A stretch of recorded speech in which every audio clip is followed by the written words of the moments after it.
Assalamualaikum warahmatullahi wabarakatuh. Halo teman-teman semuanya, khususnya buat teman-teman yang sedang berjuang dalam Latsar CPNS tahun 2021 model blended learning.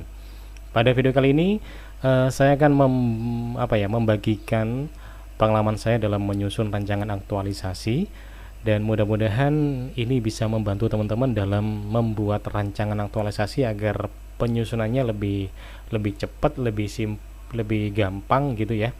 Nah, untuk sebelumnya, jadi rancangan aktualisasi ini ada panduannya, dan ini adalah panduan yang terbaru, panduan rancangan dan pelaksanaan aktualisasi pelatihan dasar bla bla bla, dan ini disusun oleh salah satu widyaswara yang bernama Dr. Andes Haji Ahmad Syafi'i Untung, Magister Manajemen, dan ini versi tahun 2021 ini ya, yang terbaru.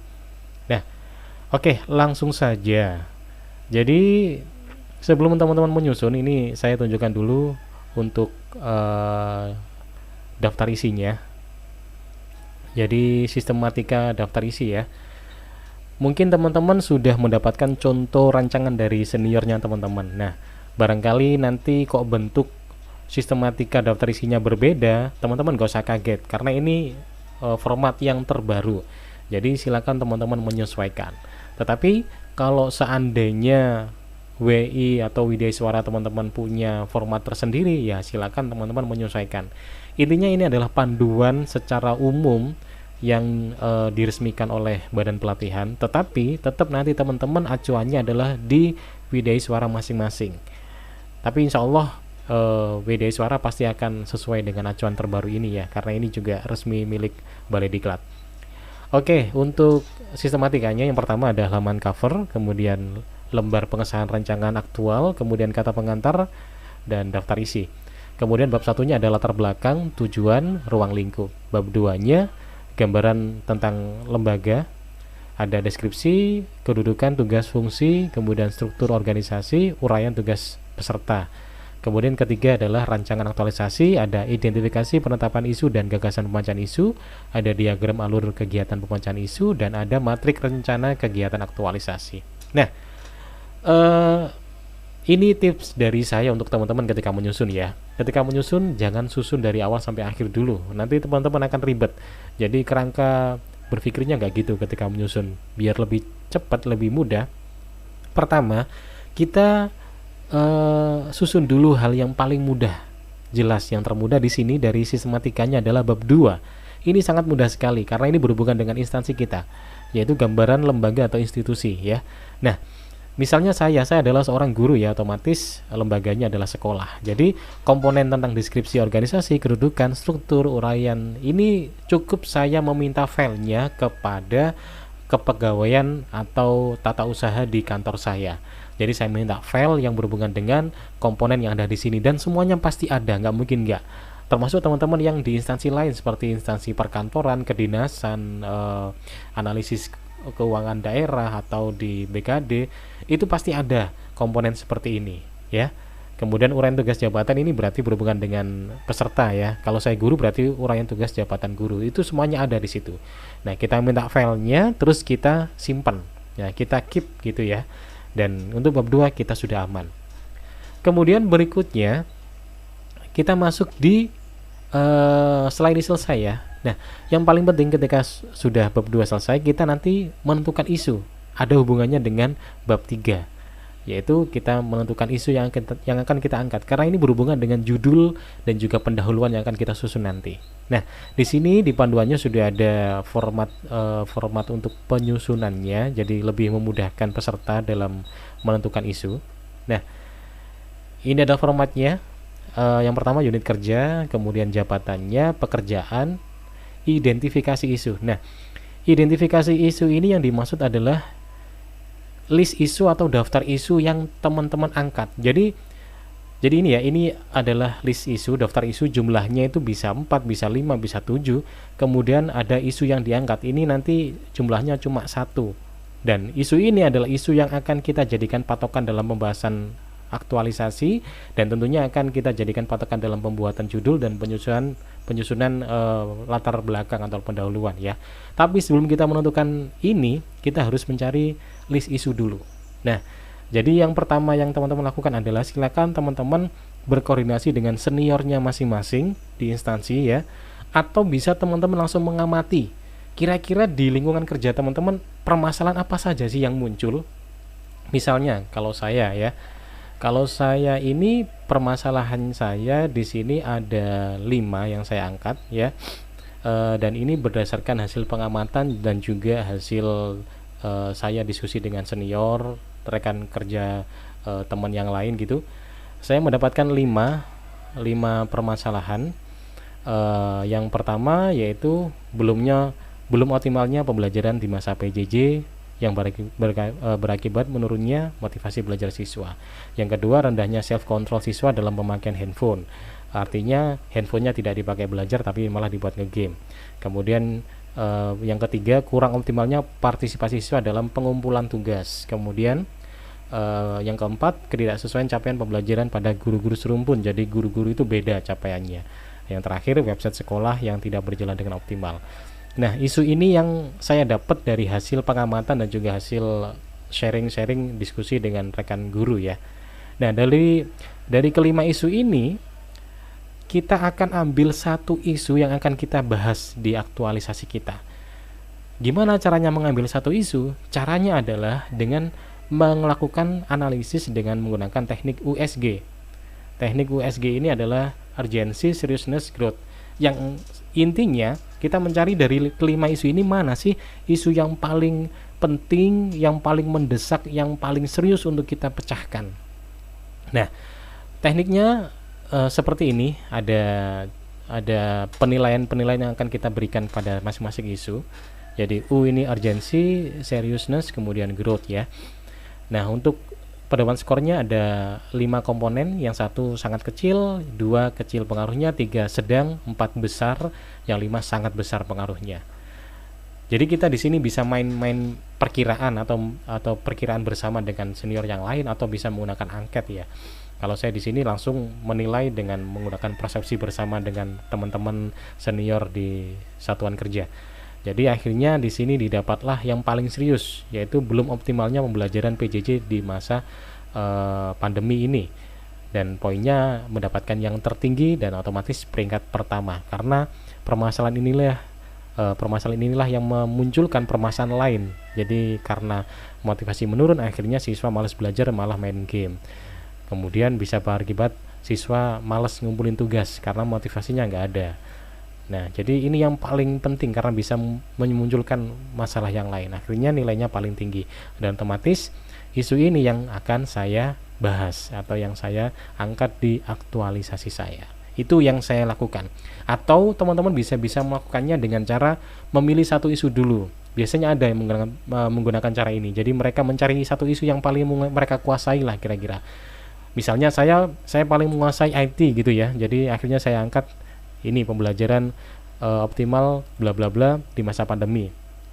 Nah, kemudian setelah nemu satu, baru mencari saingan isu yang lain. Jadi kita munculkan isu yang lain.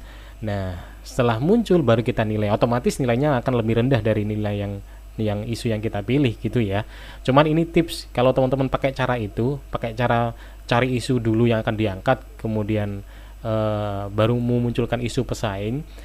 Saran saya cari isu pesaing yang bobot seriusnya lebih rendah, jangan sampai lebih tinggi. Kalau lebih tinggi nanti resikonya bisa berbahaya. Berbahayanya itu di saat ujian bisa ditanya sama pengujinya, kenapa kok ini lebih rendah seriusnya daripada isu yang dipilih, padahal ini lebih serius. Nah, untuk menghindari pertanyaan seperti itu, teman-teman harus berhati-hati dalam mencari isu pesaing lah. Itu sih cara saran dari saya kalau teman-teman pakai cara yang seperti itu ya. Tapi kalau pengen aman ya kita kumpulkan semua isu, kemudian baru kita nilai mana yang muncul, itu yang kita pilih.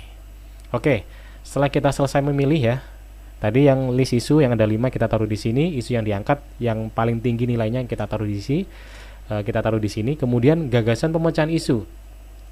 Gagasan pemecahan isu ini berupa judul ya, berupa judul dan tahapan-tahapan. Jadi kira-kira judulnya apa sih yang akan diangkat? Kalau saya di sini peningkatan motivasi belajar, menggunakan media ad screen recorder dan YouTube. Karena tadi kan berhubungan dengan motivasi yang menurun ya, jadi saya akhirnya menggunakan pemecahan, mengadakan media ad recorder dan YouTube sebagai alat untuk meningkatkan motivasi. Dan tahapannya di sini saya ada 7. Nah, ini catatan, kalau di kelas saya WI menyarankan minimal ada 7 tahapan, minimal, maksimal terserah. Jadi saya membuat 7 tahapan. Tahapan yang pertama, jelas semua peserta pasti akan melakukan ini, melakukan konsultasi dengan mentor, ini sudah pasti.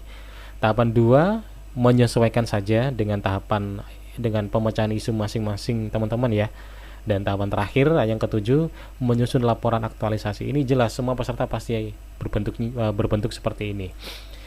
Nah, ini tahapan pemecahan dari saya. Setelah selesai, berikutnya ini yang paling penting, kita menyusun tabel. Ini namanya tabel matrik kegiatan ya. Jadi ada 7 komponen. Nah, saya langsung scroll di kegiatan saya. Nah, ini bentuknya seperti ini. Di kelas saya, WI saya menyarankan bentuknya seperti ini, rapi, tidak kocar-kacir. Karena banyak saya dapat contoh dari referensi senior-senior tuh bentuknya bagi saya sih kocar-kacir sih, nggak memudahkan kerangka berpikir dalam memahami gitu. Kalau ini sih saya suka. Yang pertama, sesuai dengan judulnya ya, judul tabel ya, kegiatannya kita tulis kegiatannya yang tadi ada 7, ini yang pertama. Kemudian di sini kita kosongi dulu. Nah, kemudian langsung kita masuk di output dari kegiatan ini. Nah, untuk pembuatan output, teman-teman cukup mengubah kata kerjanya menjadi kata kerja pasif dengan imbuhan ter. Misalnya ini kegiatannya melakukan konsultasi, berarti outputnya terlaksananya bimbingan, gitu ya. Kemudian keterkaitan substansi mata pelajaran. Ini maksudnya adalah keterkaitan dengan peran dan kedudukan PNS yang ada 3 komponen. Ada WOG, manajemen ASN, dan juga pelayanan publik. Kira-kira kegiatan ini berhubungan dengan nilai yang mana? Nah, kebetulan di sini saya berhubungan dengan WOG, saya tulis. Kemudian indikatornya yang apa? Saya tulis di sini. Setelah itu, baru saya menulis kontribusi terhadap misi. Uraian deskripsi kata-katanya seperti ini. Kontribusi kegiatan ini adalah sebagai perwujudan misi SMPN 6 Jombang nomor, jadi ada penyebutan nomor di sini, nomor 6. Baru nyebutin misinya, mengoptimalkan kegiatan pengembangan diri. Kemudian penguatan nilai organisasi, uraiannya dalam kegiatan ini memperkuat nilai organisasi berupa integritas, yakni keselarasan antara pikiran, perkataan, kemudian dan perbuatan. Nah, kira-kira visi misi dan nilai organisasi ini didapat dari mana sih? Otomatis ya teman-teman dapat dari hasil teman-teman tadi di bab 2, minta filenya di kepegawaian dan juga TU tentang organisasi, fungsi tugas, visi misi. Di situ nanti ada lengkap. Jadi kita ambil dari situ. Jadi menyesuaikan dengan instansi masing-masing ya. Nah, setelah selesai baru kita membuat rincian kegiatannya. Jadi ini kayak kegiatan umumnya dan ini kegiatan khususnya. Istilahnya begitu ya. Dan kegiatan khususnya ini yang bawahnya cukup ada 3 komponen aja. Yaitu poin 3, 4, sama 5. Yang 6 ini sudah terwakilkan yang ada di atas ini. Jadi kita tidak perlu membuat, kita hanya membuat di poin 3, 4, sama 5 ya, yaitu poin tahapan, output, dan keterkaitan. Jadi ini kita kosongi, kita turunkan ke bawah dan kita tata lurus demikian rupa. Ini yang pertama tahapannya. Untuk mencapai tahapan ini yaitu menunjukkan isu yang akan diangkat pada bla bla bla. Outputnya jangan lupa kita awali dengan tersampaikannya isu bla bla bla. Nah, kemudian substansi mata pelajarannya, mata pelatihannya, kalau yang di atas ini yang untuk keterkaitan kegiatan umum ini ya, kita pakai yang peran kedudukan, ada 3, WOG, manajemen ASN, dan juga pelayanan publik. Kalau yang di bawah ini kita pakai nilai dasar ASN, yaitu aneka, akuntabilitas, nasionalisme, komitmen mutu, anti korupsi, dan juga etika publik ya, yang ada aneka itu. Nah, kegiatan 1 ini berhubungan dengan nilai aneka yang mana? Nah, di sini saya berhubungan dengan nilai komitmen mutu, kemudian indikatornya rasional keterbukaan. Nah, terjadinya pada saat apa? Saya tulis di sini, terdapat pada saat menyampaikan informasi kepada mentor tentang bla bla bla. ditulis lurus begini. Berikutnya nomor 2 sama ya, outputnya tercapainya pakai ter, kemudian nilainya apa saya tulis. Jangan lupa peletakannya lurus seperti ini sampai selesai. Oh ya, catatan, jadi untuk tahapan kegiatan ini atau rincian kegiatan dari kegiatan utama ini ya, minimal ada 3. Kalau di kelas saya begitu, minimal ada 3 tahapan kegiatan, maksimal terserah menyesuaikan. Nah, ini kebetulan saya di sini ada 5, jadi saya tulis 5. Selesai, kita masuk yang di tahapan kedua tadi. Seperti yang atas tadi ya, begini, kemudian bawahnya saya tulis rinciannya, jangan lupa ditulis rapi lurus begini. Ini lebih mudah untuk memahami. Begitu terus sampai total ada 7, karena saya tadi ada 7 tahapan kegiatan ya. Nah, ada 7 ini. Nah, kalau udah selesai ya udah, matrik udah beres. Nah, kalau sudah beres, kita bisa lanjut masuk di penyusunan rancangan lengkap. Jadi teman-teman bisa langsung menyusunnya mulai dari latar belakang, karena sudah dapat isunya kan, sudah dapat ya. Jadi silakan latar belakangnya disusun. Nah, penyusunan latar belakang gimana sih? Nah, kalau di kelas saya, kebetulan WI saya tidak suka hal yang bertele-tele, jadi agak sinkron dengan kepenulisan karya tulis ilmiah masa kini ya. Jadi kalau dulu kan kita bikin karya ilmiah itu, kalau pendahuluan atau latar belakang isinya kan kita bertele-tele kan, basa-basi dulu membahas sesuatu yang umum baru ke yang khusus. Kalau WI saya langsung menyarankan fokus ke masalahnya. Nah, ini bentuk pendahuluan saya. Jadi latar belakang langsung masuk di masalah. Pada tahun 2019 dunia dilanda oleh wabah virus corona, COVID-19, bla bla bla. Fokus di permasalahan. Habis itu langsung fokus di permasalahan yang ada di instansi. SMP 3 Jombang sebagai salah satu sekolah bla bla bla. Jadi terdampak dengan COVID ini akhirnya berimbas pada PJJ. Nah, kehadiran pembelajaran jarak ini masih bersifat asing, khususnya bagi pengajar yang tergolong generasi non-milenial. Hal ini tentunya menimbulkan banyak bla bla bla, yang intinya siswa karena tidak adanya hal ini sangat membosankan bagi siswa karena tidak adanya kehadiran seorang guru.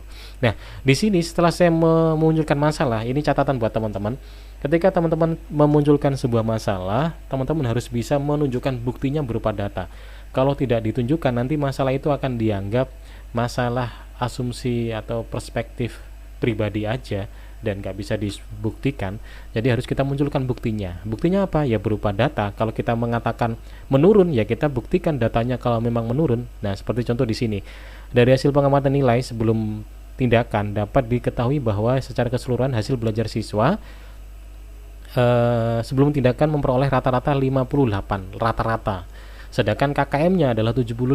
Nah, tentunya ini tidak sesuai dengan harapan guru. Jadi ketuntasan yang dicapai dari 32 siswa, hanya 11 siswa yang dapat mencapai KKM, 21 siswa belum mencapai. Artinya ini permasalahannya bisa kita tunjukkan berdasarkan data. Jadi ini akan lebih valid ketika kita memunculkan permasalahan. Baru kita masuk di penyelesaian dan sampai selesai. Teman-teman untuk lebih jelasnya bisa nanti melihat di deskripsi, akan saya sharekan linknya untuk mendownload panduan Latsar yang terbaru dan juga panduan rancangan aktualisasi ya, panduan penyusunan rancangan dan pelaksanaan aktualisasi yang terbaru, dan juga link contoh rancangan yang sudah saya susun.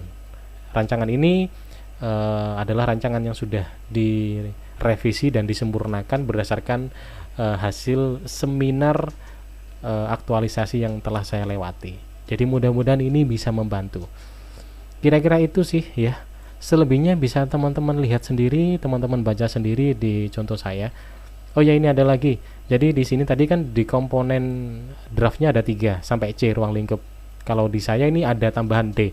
Nah, ini seperti yang saya katakan di awal, semuanya kembali ke Widya Suara. Kebetulan Widya Suara saya itu tetap patuh format. Jadi tidak ada format resmi yang diubah, hanya menambahkan. Otomatis ya kita sebagai peserta kelas ya kita ngikut, karena WI memerintah suruh nambahi poin D yaitu internalisasi nilai, ya kita tambahi itu. Nah, internalisasi nilai ini ya berisi indikator nilai dasar yang nanti kita masukkan di matrik yang di kesesuaian mata pelatihan itu. Nah, hanya saya tambahan ini. Dan selebihnya disusun ya sesuai dengan tugas instansi teman-teman masing-masing.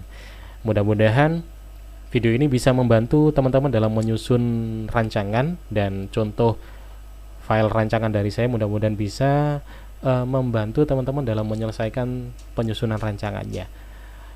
Intinya teman-teman harus saling membantu. Kalau memang video ini bermanfaat, silakan dibagikan ke teman yang lain agar teman yang lain juga memiliki kesempatan, kemampuan yang sama dalam penyusunan rancangan, agar teman-teman bisa menjalani proses ini dengan lancar. Sekian video dari saya, mudah-mudahan bermanfaat. Saya akhiri, assalamualaikum warahmatullahi wabarakatuh. Salam sukses untuk semuanya.